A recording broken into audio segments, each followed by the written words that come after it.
بزرگوں نے تو یہ کہا کہ اگر تم اپنا اور اپنے رب کا تعلق دیکھنا چاہتے ہو تو اپنی نماز چیک کر، تمہاری نماز تمہیں بتا دے گی کہ تم اپنے رب کے کتنے نزدیک ہو۔ میں اس کو کرایہ کہا کرتا ہوں، جو نماز ہے یہ ہمارا یہاں رہنے کا کرایہ ہے۔ جس طرح کوئی شخص اگر آپ کے گھر میں کرایہ دار رہے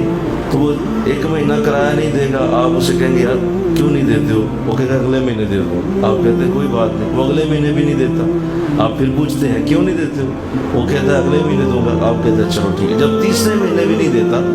تو آپ اسے پھر اس کے سامان سمیت گھر سے باہر نکالتے ہیں اور آپ کہتے ہیں بھائی تو نکل جا،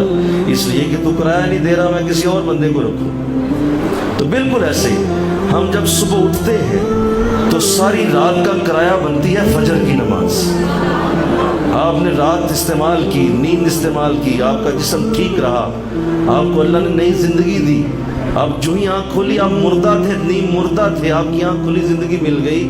اس زندگی پہ 2 فرض پڑھو، اللہ کو فجر دے دو۔ اللہ کہتا ہے کرایہ آ گیا، ٹھیک ہے، اب فجر سے ظہر تک کھانا پینا، سورج، ہوا، پانی، غذا، دل کی دھڑکن، اولاد، والدین، کاروبار، دکانداریاں، جابس، یہ سب کچھ تم نے استعمال کیا، اللہ کا دیا ہوا یوز کیا، جو تمہارے اپنے پاس نہیں تھا، یہ سب کچھ اللہ نے تمہیں دیا ہوا تھا۔ ظہر کی نماز پڑھی،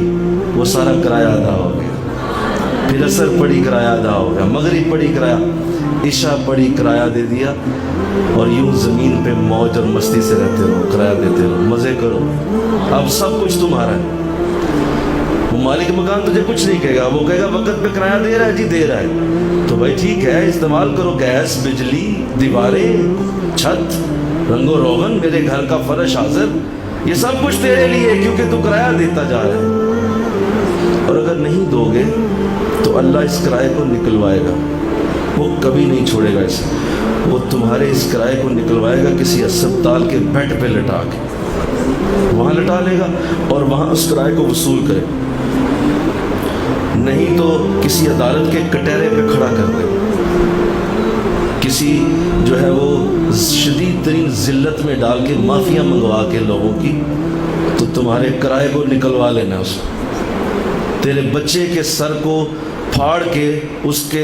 اس کا جو آپریشن کروا کے تیرے جو دل میں درد ہوئی ہے نا، یہ ان نمازوں کے چھوڑنے کا کرایہ وصول کیا اس نے۔ اور وہ جو تیرا کاروبار بند ہو گیا ہے اور وہ جو تیری دکان پہ گاہک آنا چھوڑ گئے ہیں، یہ بھی محترم کرایہ وصول کیا جا رہا ہے، وہ سارا کرایہ نکلا، تیرے گھر کے اندر بدامنی پیدا ہوگی، بے سکونی آ جائے گی، اور ساری زندگی کا نظام اتھل پتھل کر کے رکھ دے گا وہ، اور تجھے سمجھ نہیں آنے دی جائے گی کہ یہ ہو کیا رہا ہے، اصل میں وہ کرایہ وصول کر رہا ہے۔ اور اگر دنیا میں چلو تو نکل گیا کسی طریقے سے، اللہ نے چلو جانے دیا، قبر میں کرایہ وصول کرے گا، وہاں نہیں تو جہنم کے اندر ساڑ کے کرایہ وصول کرے گا، بہتر ہے کہ خود ہی کرایہ دے دو اس کا، انشاءاللہ اللہ توفیق دے دے۔